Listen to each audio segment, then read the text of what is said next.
Buenas tardes, amigos. Hoy no vamos a platicar de Blue Leaf. Hoy venimos a platicar de un tema muy interesante, de la política de México, especialmente de Morena, con la entrevista que le hicimos a Tatiana Cloutier.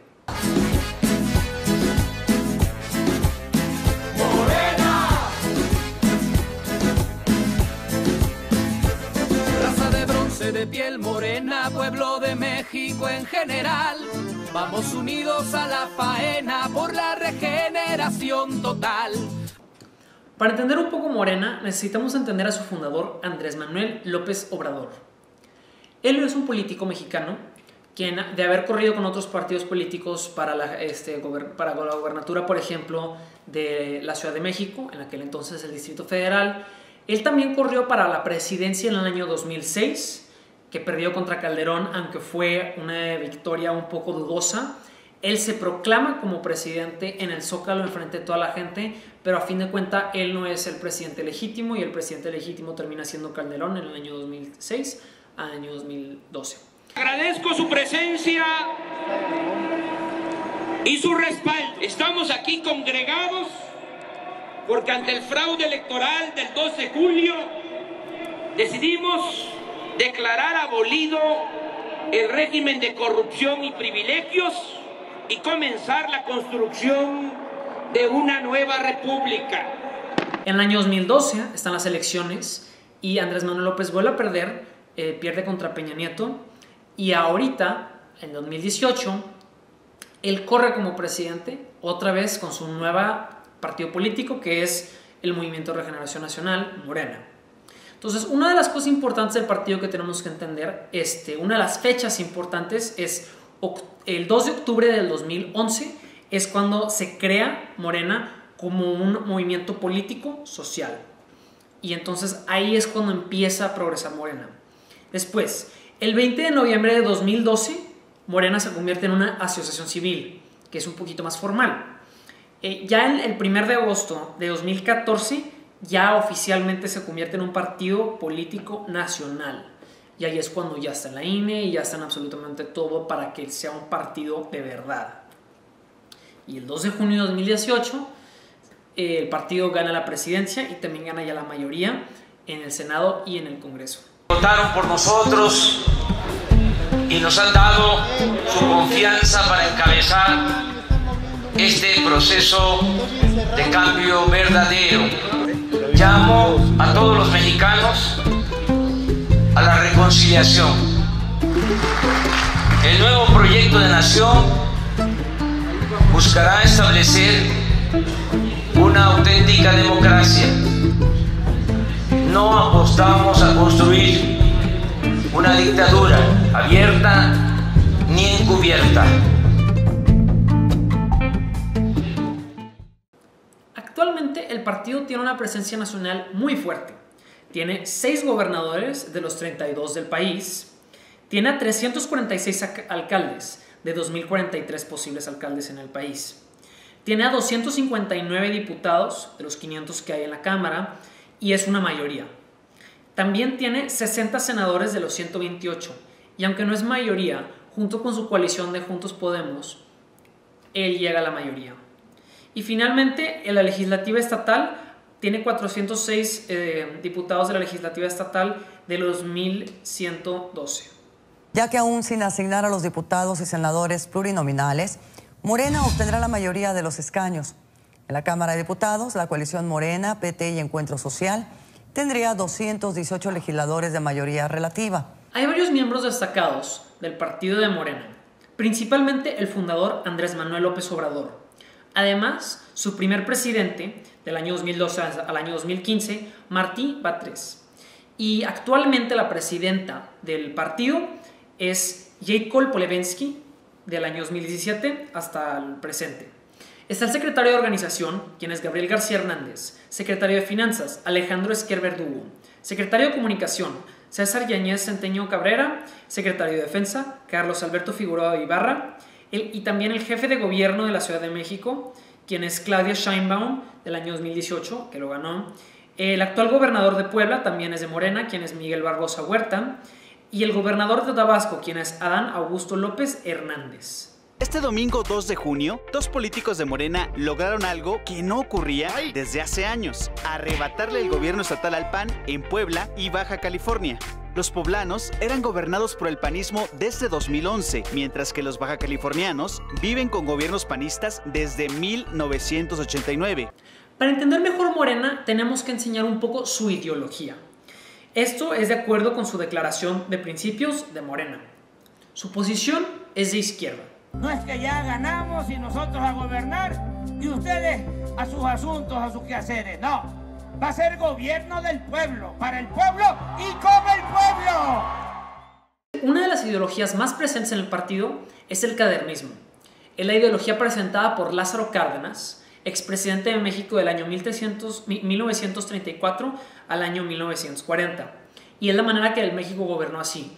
Uno de los principios tenantes de eso es la tierra es del pueblo, entonces con los ejidos, con Pemex, muchas cosas se nacionalizaron y de tal manera se creó una fuerte nación mexicana, y es una de las ideologías primeras de Morena. Además de eso, también tienen el reformismo, que es realizar cambios un poco graduales con el fin de mejorar un sistema, un producto o la nación. Entonces son un poco reformistas en ese sentido. La última, cual nuestro equipo personalmente no cree que cabe dentro de la ideología Morena, pero de acuerdo a la declaración de los principios de Morena, es parte de su ideología, es la socialdemocracia, y es apoyar las intervenciones económicas y sociales para promover la justicia social de todos. Morena.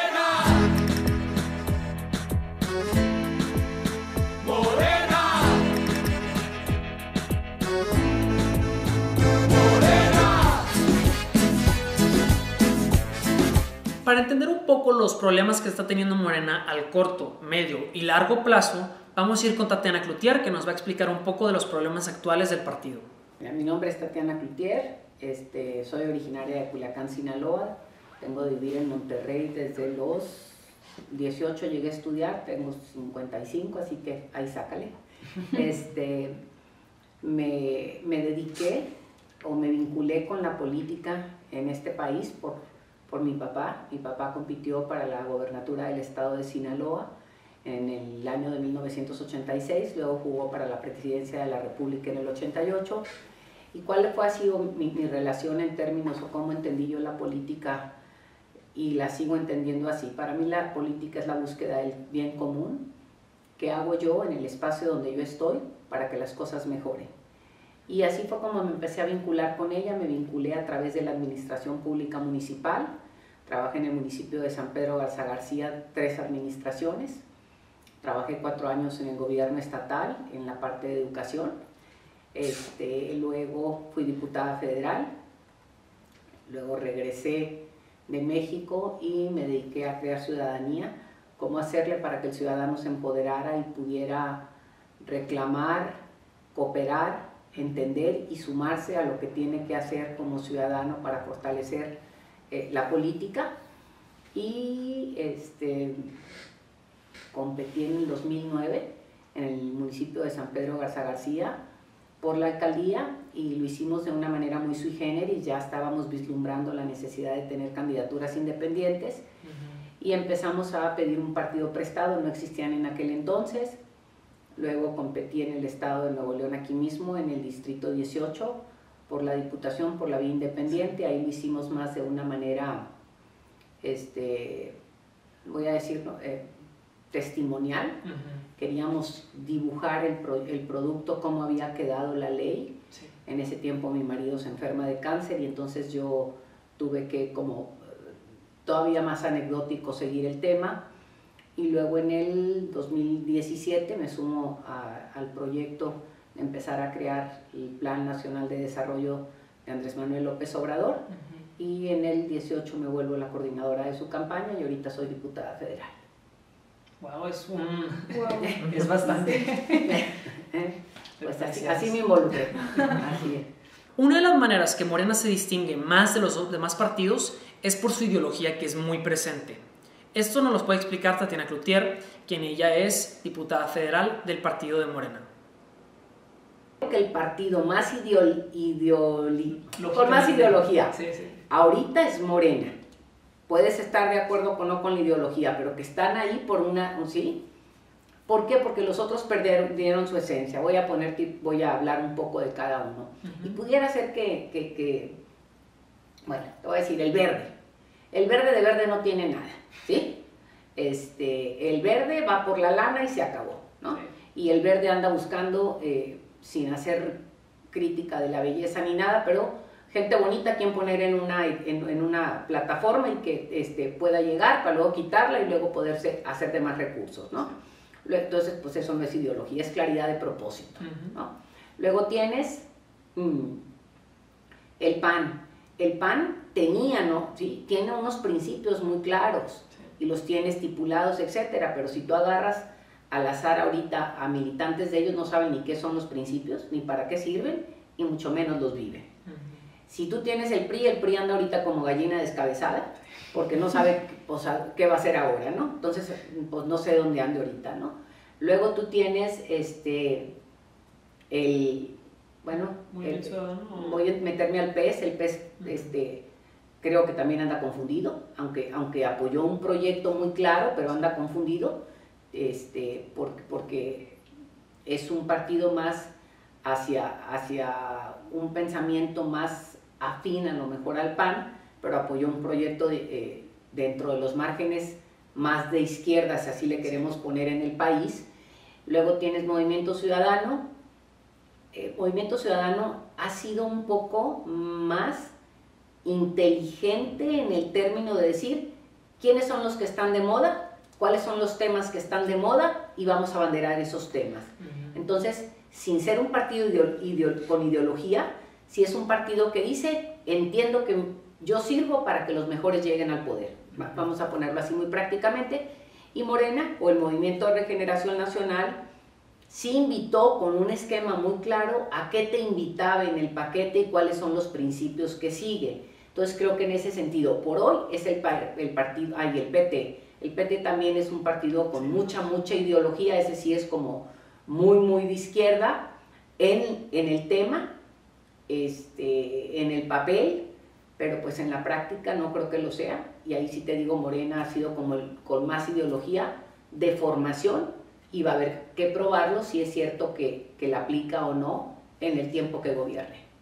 Para entender un poquito los procesos que ha hecho Morena después de su victoria electoral en el año 2018, regresamos con Tatiana Cloutier, que nos pueda explicar un poco.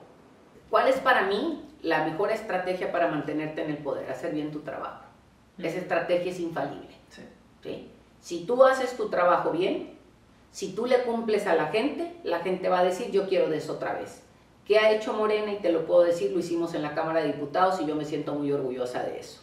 En la Cámara de Diputados nosotros prometimos en campaña, junto con el presidente de la República, hacer 13 reformas legislativas. Llevamos aprobadas 12.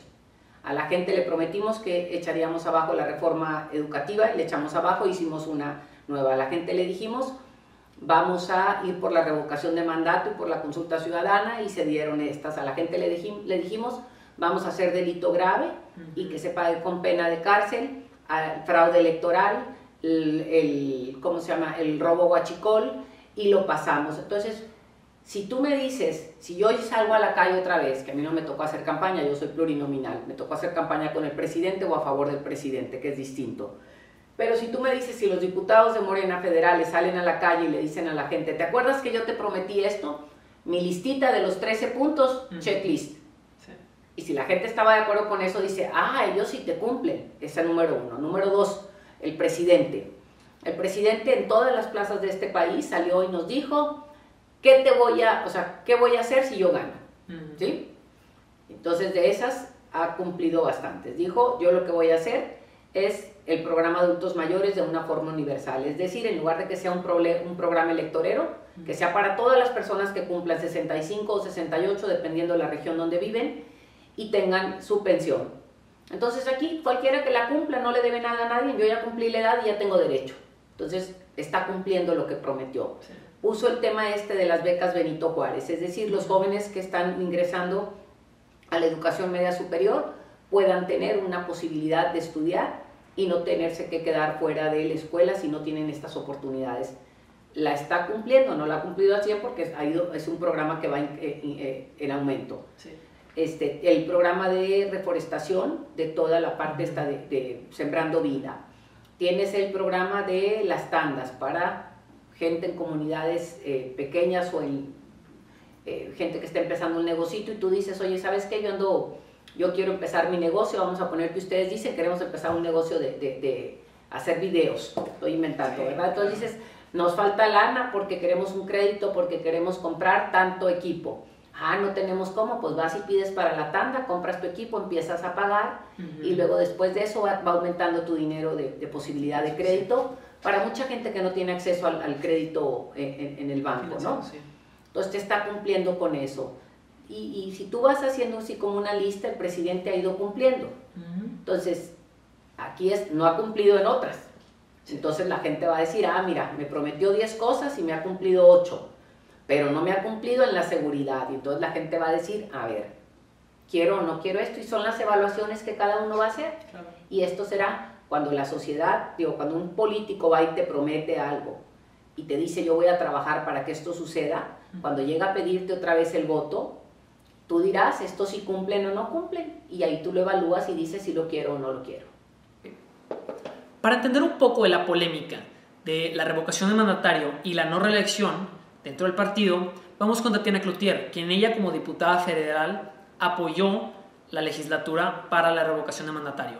Hace muchos años, 15 para ser exactos, los mexicanos, gente aquí en Nuevo León, estábamos como, híjole, con todas las ganas del mundo pedaleando para que se lograra la revocación de mandato. Y se dio un paso para lograrla, pero la revocación se aprobó en primera vuelta y el Estado de Nuevo León dice que para que una ley constitucional pase tiene que ser 2 vueltas, la segunda vuelta no la ha dado, entonces la tienen en stand-by. Y la revocación de mandato, ¿qué significa? Que esta es la parte maravillosa. La revocación de mandato significa que tú fuiste elegido por 6 años, pero en 3 yo te voy a preguntar, ¿quieres que Roberto siga o que se vaya a su casa? Si hubiésemos tenido revocación de mandato en el Estado de Nuevo León, en México, Peña Nieto no hubiera durado 6 años, Rodrigo Medina no hubiera durado 6 y Nati tampoco. A los 3 los hubiéramos mandado a su casa, a los 3 años y a los 3 también, ¿no? Sí. Ahora bien, ¿la reelección qué es? ¿Qué tenemos? Y yo luché mucho porque se diera la reelección para alcaldes y para diputados locales y federales. ¿Por qué? Porque los periodos de gobierno son pocos. 3 años para un alcalde es poco cuando lo hace bien, mucho cuando lo hace mal, ¿no? Y tú pierdes mucho cuando esos alcaldes o esos diputados han tomado ya y han aprendido, o la curva de aprendizaje la pierdes, y de aquí a que entra otra vez otro, vuelve a agarrar oxígeno y ya te vas, ¿no? Entonces nosotros peleamos por la reelección en ese nivel. Al nivel presidencial, yo soy totalmente de acuerdo en lo que decía Madero, sufragio efectivo, no reelección. Y así estamos plasmados y así está nuestra Constitución en el país. ¿Qué significa esta revocación de mandato que aprobamos? La revocación de mandato, yo la voté a favor y creo en ella enormemente, significa que en 3 años vamos a preguntarle si la gente quiere preguntar, ¿quieren que Andrés Manuel se vaya a su casa o que se quede? Y si le dicen que se quede, termina sus 3 años más, es decir, su periodo es 6 y se va a su casa a los 6. Si la gente dice no, pues a los 3 años se va a su casa y ya. Así de simple. Así de simple. Y todo esto que nos meten de que puras mentiras. Esto es así de simple y así de claro. La opinión de nuestro equipo es que ahorita el gobierno actual tiene mucho poder y mucha influencia. Morena en sí ha trascendido a ser uno de los partidos políticos más importantes en estos tiempos. Y dado su poder actual y que es un partido tan nuevo, tiene tanto potencial para poder cambiar a México hacia un México mejor. La pregunta es si utilizará ese potencial para el bien o para el mal. Nuestro equipo sabe que Morena va a ser historia, así como ellos lo dicen, pero nosotros no sabemos si va a ser un capítulo de la historia de México negro o un capítulo de la historia de México de oro. Entonces, todo está a base de nuestros políticos y a ver qué hacen. Sean gobernadores que han hecho unos cambios buenos o otros cambios malos, pero más importantemente al nivel federal. Y no solamente el Ejecutivo, va a ser al presidente Manuel López Obrador, sino también hacia la gente que está cerca de él. Por ejemplo, todos los que trabajan con él, no solamente los que trabajan, sino partes del partido en el Congreso, al igual que en la Cámara de Senadores, podemos ver su poder y cómo influyen en todas las actualidades de hoy en día. Una de las maneras más importantes que podemos ver, por ejemplo, que nos afecta a Nuevo León como estado, como lo dice el senador Samuel García, es el afecto de que nosotros estamos teniendo el presupuesto del estado, que a fin de cuentas nosotros como Nuevo León metemos mucho dinero hacia el país, pero no agarramos el dinero de regreso. Esto puede crear un poquito de problemas dentro, no solamente el estado con el resto del país, sino también dentro de nuestro estado con nuestra propia gente. Esto va a hacer que Morena nunca gane en un estado como Nuevo León y vamos a seguir siendo panistas o puede que hasta priistas. Pero a fin de cuentas lo que tenemos que entender es que Morena tiene el poder para cambiar a México. Si lo hace para el bien, va a ser recordado como un gran partido. Un partido nuevo y un partido no tan corrupto como los antiguos. Si lo hace para el mal, pudiera ser uno de los peores fracasos de México y una más en toda la historia de los partidos de izquierda en América Latina. Una de las maneras que los ciudadanos se pueden integrar y trabajar un poco para entender mejor el gobierno y para mejorar la comunidad, no solamente de San Pedro ni de Nuevo León, sino de todo el país, es alzar la voz. Nosotros hemos alzado la voz con este documental y nosotros creemos que tú también puedes alzar la voz de tu propia manera, sea utilizando hashtags en Twitter para poder criticar al presidente como una de las maneras que ahorita se utilizó cuando trajeron a Evo Morales, o también para decirle muchas gracias y para aplaudirle en ciertos eventos que han ocurrido en el Zócalo. Lo importante es que utilices y tú saques tu propia voz, no solamente en los medios digitales, sino también físicamente yendo a protestas o para apoyar al partido. Entonces, depende de ti si quieres hacer